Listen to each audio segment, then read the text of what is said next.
Okay, hello and welcome. Chris here, T Titan, and in this video I guess I kind of want to introduce you to some of the more unusual aspects of Facebook.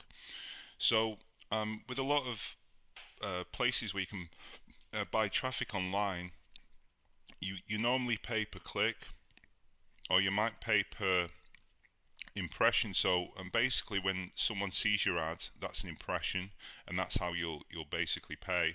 And then in a lot of other cases you'll pay per click. So if someone clicks on the ad, then that's when you pay. And that's how it works in most places online, most places that you can buy traffic and buy visitors to send to your website.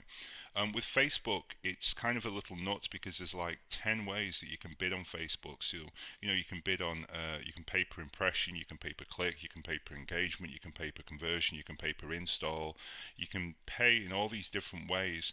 And it's kind of not obvious which one is the best one. In fact, even when people tell you which is the best one, I've found that different bidding types work for different people at different times. And so what I'm about to tell you is, I tried all of the different ways of bidding on Facebook. I've tried basically like five or six, and this is what I've found to work basically. So just to give you an overview of kind of the three most common ways of buying traffic from Facebook. The first is to pay per impression. So basically every time that someone sees your ad, you'll pay. Now in practice they won't charge you so much per individual view. They'll actually charge you per 1,000 impressions. Or rather they will charge you per view, but basically it's tracked in terms of per thousand, and that's called CPM, cost per millennia. And millennia is just like Latin, it's just all it means is thousand. So cost per thousand, CPM is like how much you pay per 1,000 impressions. In theory, this is kind of like the purest way of buying traffic, because you're basically saying to Facebook, look, I don't care if people click, I don't care if they engage, I don't care if they install. I just want to buy a block of impressions on your network. And so in theory it's very, very pure, but in practice I tried it and I kind of had mixed results. So CPM is something that can work in certain circumstances. A lot of the big guys do use CPM and do very well with CPM, but for what we're doing, which is Teespring campaigns and the way that we're doing them, it's not worked as well for me in the past. CPC is another way of buying traffic on Facebook. It's actually cost per website click. So in theory, you basically pay each time someone clicks on your on a link and goes through to your Teespring campaign. Again, I tried it. It sounds really simple. It sounds really good. It just didn't work. The one that I've got working the best and the one that I've had the best results with is PPE, which basically stands for pay for post engagement. And I'll explain what that means in a second, but basically, the vast majority of Teespring gurus, people enjoying success with Teespring, people who are sharing their results, use PPE, and it just works. It's just the kind of default one. So I would definitely start with PPE as your bidding type. And basically what it means is you pay per engagement. And the benefit here is that Facebook will show your ads to the best people first, to the people who are most likely to engage with your ad. So these are people who are kind of known likers, known sharers, known buyers, known commenters, and known people who comment rather. And Facebook will start by showing you to those people to try and ensure that there are indeed engagements and that they can charge you money. I prefer PPE. And in particular, there are two ways to do PPE. You can either pay per click, or you can basically pay, do like an image post. So one of them looks like a big photo, and when you click on it, it'll load up a bigger version of the photo. And another one is kind of like a more kind of rectangular box, and when you click on that, it'll go through to the website. I prefer that one. I prefer so that when people click, instead of a big photo, they'll click and they'll go through to the website. That one can kind of result in more website clicks and more traffic, which is why I like it. The benefit of the photo one, of doing PPE photo posts, is it's more likely to get shares. And free traffic, but I prefer, to do it with the website click. And I'll explain all this, and I'll also give you a demonstration. So don't worry if none of this is, if it's not fully sunk in yet, because it probably won't. So I've chucked a lot at you, and you're probably thinking, well, what on earth is a PPE ad? Well, I've explained it a little bit, and I'll explain it a little bit more now. So PPE is post per engagement. basically what it means is that we pay for each engagement that happens. So you pay like per website click, that's an engagement. If people share it, that's an engagement. If they comment on it, that's an engagement. If they like the page, if they even like your post, which is very often the most common kind of engagement, people don't even click on the website, they don't share, they just kind of click like. That's where a lot of the cost will come in. And it sounds a little bit crazy, a little bit muddled, a little bit silly to wrap all of these things under a single term, which is kind of engagement. Um, but two things. Firstly, it's basically what Facebook wants. So Facebook has quite clearly from the start said that they put user experience above everything else. So if Mark Zuckerberg, the majority owner of Facebook, has a choice between, taking $1 million from an advertiser and annoying 100 customers, I'm quite sure that he'd rather not take the $1 million and have 100 happy customers. And they believe that by doing that, by having happy, engaged users who continuously want to use Facebook, that'll work in the best interest of advertisers anyway, because people will stay on Facebook, they'll be happy to click on ads, they'll be happy to buy, and so it'll just work for everyone. So by paying per engagement, we're basically kind of aligning our interests with Facebook by saying, yes, we're happy to pay when people do all the things that show that they like our ad. Not only do they click and buy, but they actually also like it, they comment, they share it with their friends, and do all these things which show Facebook that, our ad is relevant and that it's giving a good, engaging user experience. The second reason that it's good to pay per engagement is because it's what has worked for me with testing. And as you know, I place a huge emphasis on the data. If the data tells me something works, well, it's not for me to argue with. And also, finally, of course, everyone uses PPE. All the gurus, all the people enjoying Teespring success, or at least the majority of them, use PPE. Now that doesn't mean that it's the only way to do it. There are different ways to skin a cat, and some people are enjoying great success with cost per millennia, paying per impression, and cost per website click. But because of all these reasons, we're going to stick with PPE, and I suggest that is the best bidding type for you. Now, while we pay per engagement, and as I've mentioned, there's lots of kinds of engagement. You've got an engagement is if people click like on the page, they like the page, they like the post, they comment.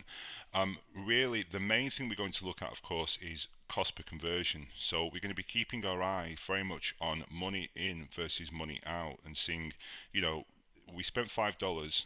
Have we got a sale? We spent $10. Have we got a sale? No. Maybe we should kill this campaign. We spent $20 and we've not got a sale. Oh, we should definitely kill it. We've somehow fallen asleep at the computer for 3 days and we've spent $50 and we've not got a sale. Definitely kill it. So cost per conversion is actually part of pay per engagement. That's actually an engagement, by the way, a conversion, and it's the main thing that we look at.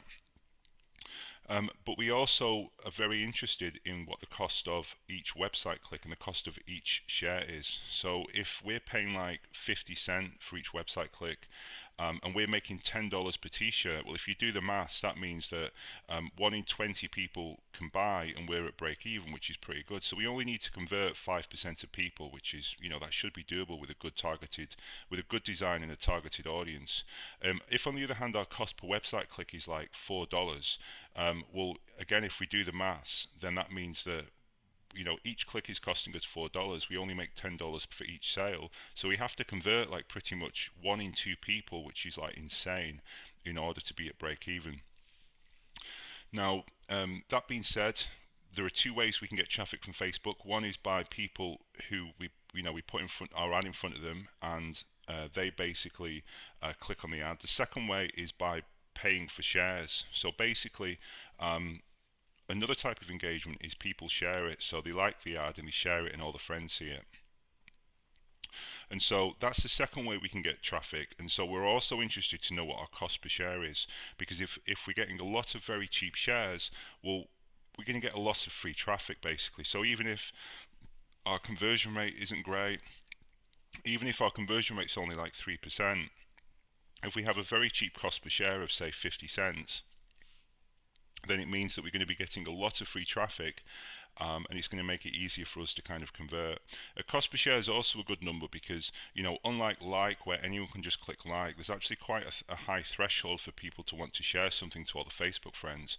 So if we see that our cost per share is very, very low, well, it's kind of a good sign, because apart from just the free traffic, it's also showing that people, really like the design.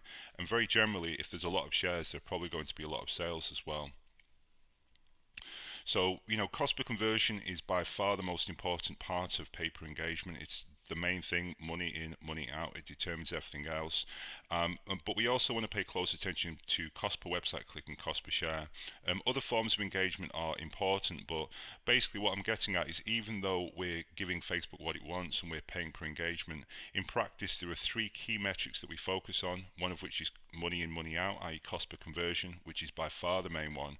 But we're also very, very interested in what our cost per website click and our cost per share are. And these are issues that I'll definitely touch on once we get into some of the later videos. So again, PPE aligns your interest with Facebook. It's this focus on engagement that they want. Another benefit of PPE is that it encourages Facebook to show your ads to the best, most targeted people who are likely to engage, and those people will basically are more likely to share, they're more likely to tag their friends, they're more likely to comment. And comments can be good because not only does it increase interactivity and get other people engaged in it, if I see someone commenting, I want to go read the comments and respond myself, and I don't agree with you, but I agree with you and I like your comments and that kind of thing. But comments can also be good because, people commenting on your designs is a really, really good source of intel. So with the very best designs, people are super, super passionate about them. So they'll come in and your design will say something like, the only person prouder than a mom is a mom who has triplets. And people come in, oh, I've got triplets, here's a picture, let me share this slogan, let me share this, let me respond here, let me say this. And people will start to give you design ideas, they'll give you feedback, if they really like the design as well, they'll say things like, I'm really annoyed because you don't have my size, or I want this in pink. And so they'll basically tell you how to make a better product. So even though comments don't directly as such give you free traffic, it can be a great source of intel, and it also boosts those engagement numbers, which is something that Facebook wants. Um, One thing to be aware of though is, because we are paying per engagement and Facebook will show our ad to the most engaged people first, that's kind of a good thing, but it also is a double-edged sword, because in terms of the data, it won't make the data pure, because like the first 1,000 people that see it are likely to be, probably the best 1,000 people. So very often you'll get like one or two sales right at the start, and then the sales will dry up. So you'll spend $5 and get like two sales and be like, oh wow, I've spent $5, I've got $20 back. Then you'll spend another $10 and you won't really get any sales, and then you'll spend $10 more and you'll be kind of around break even, there'll be no sales, and you're like, oh, I'm dead demoralized, what do I do? Now with the bigger audiences, where you're talking like 50,000, 100,000, 200,000, 500,000 people, the good news is that Facebook will only show it to some of the most engaged people. So it's not like, there's 10 people in the world that will buy a t-shirt, and once all 10 people have seen it, that's it. There's going to be a lot of people who are engaged who will buy a t-shirt that Facebook won't serve it to right away. But just be aware, it does happen sometimes. You'll get a sale or two, and then it'll kind of slow down. And I think part of this is down to this kind of uniqueness of PPE and how it works. So before we set up our PPE ad, we need several things in place. The main thing, of course, is that we actually need a fan page. So this is like a page on Facebook that people can like. It's kind of like a page where, like Coca-Cola have got a fan page, and they'll go and they'll post like pictures and quotes and interact with the fans, and they'll have like 90 million likes. And Denver Broncos will have a fan page with 50 million likes, and they'll put like updates and videos and things like that. And it's really easy to do. I think there's actually a guide that we're going to include with this that will explain the basics of how to set up Facebook fan pages. In any event, I mean, really just like Google, how do I set up a Facebook fan page? And it's so simple.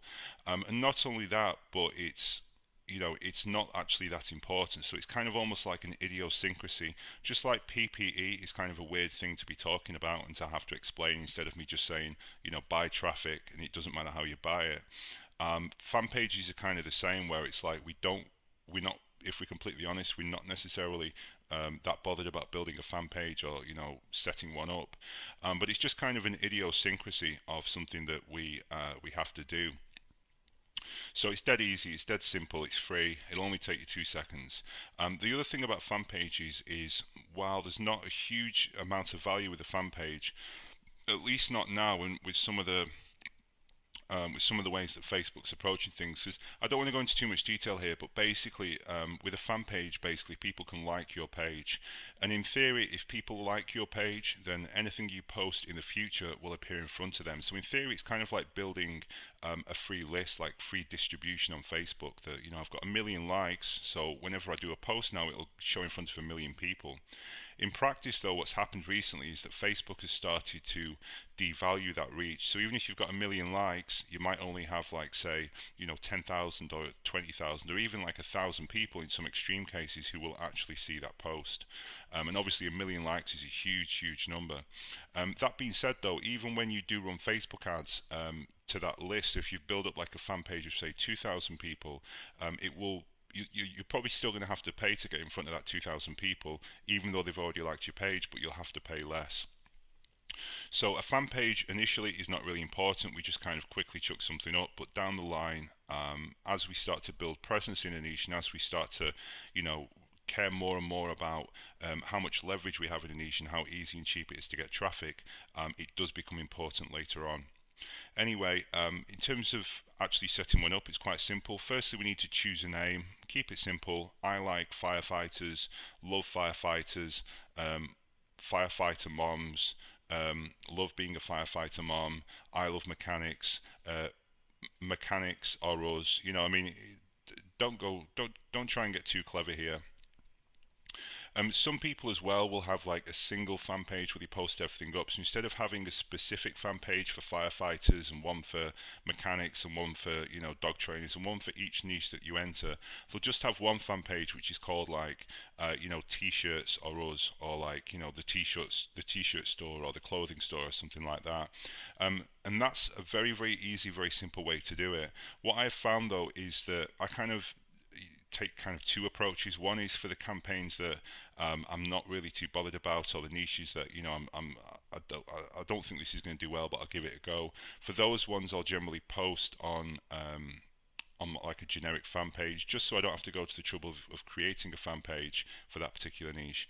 But for the niches where I've got a good feeling about, so I think mechanics is a huge niche and I'm definitely going to be spending some time on this. For those ones, I'll go to the trouble of setting up a specific fan page for mechanics. And by the way, it's entirely possible for you to have an unlimited number of fan pages. It's not like Facebook's going to start wondering why you've got all these fan pages. They want you to have fan pages, so feel free to set as many up as you want. It's dead easy, dead simple, dead free. And basically, you come up with a name, you choose a category which doesn't really matter that much anyway. So like, is this a product? Is this a brand? Is this an association? What is this? It doesn't really make a ton of difference. And then you upload two pictures. One's like a small square avatar picture and one is a profile picture. I do apologize actually. I meant to double check these exact sizes. I think it's 300 by 300 pixel size and 1000 by 1000 pixel size for like the big background image. So I do apologize. I've not I've put like a question mark there, but I mean that shows this is the first time that I've done this in like hours and hours of content, so it shows the kind of almost the lack of interest to having the specific nuances of how to do a fan page. It's like, boom, you do your fan page, you quickly throw it out there, and then you move on to the more important stuff, which is buying traffic.